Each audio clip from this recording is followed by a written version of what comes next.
嗱咁，首先我哋講一個分別咩咧？嗱頭先講咗個時間嘅使用嘅長短啦，即係嗰個效益，大家個證實嘅程度可能有啲差距啦。咁第二個咧就係話佢治療嗰個分別啦。一路我哋講咧就係治療嗰個深入，令到我哋可以達到血液循環，可以幫助細胞修復。咁而遠紅外線嗰深入有幾深咧？一般我哋講咧，如果有嗰個放射率足夠嘅話咧，佢深入可以去到4至5厘米，甚至更深嘅。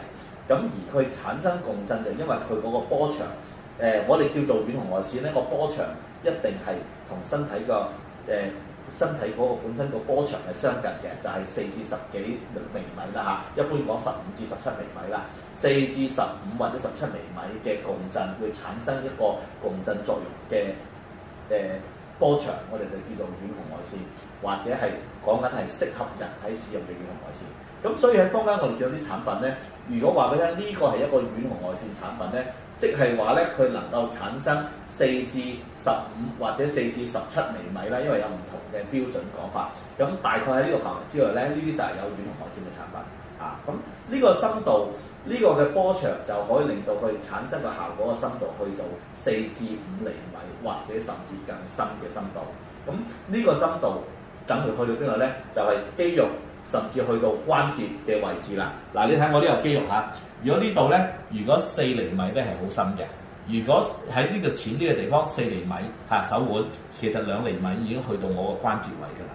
咁如果有呢個深度嘅時候，對關節裏邊嘅一啲液體、血管又好、水分子又好，佢產生一個共振，就會加速佢入邊咧嘅循環同埋修復個代謝會增加。嗱，咁相對咧，紅光產品，紅光嗰個對身體產生嗰個深度咧，一般係講緊唔超過0.5厘米，0.5厘米即係大概咁多啦嚇。所以紅光嘅治療咧，一般用喺邊度咧？就治療表面嘅發炎啊！我哋啲表面嘅炎症，譬如話我哋做完手術有個疤痕，呢個做完手術個傷口啦，我哋傷口未形成疤痕之前呢個傷口，我想加速呢個手術傷口更快去愈合同埋結焦，快啲變好。咁紅光咧有一定嘅效果嘅。咁呢個就係淺層。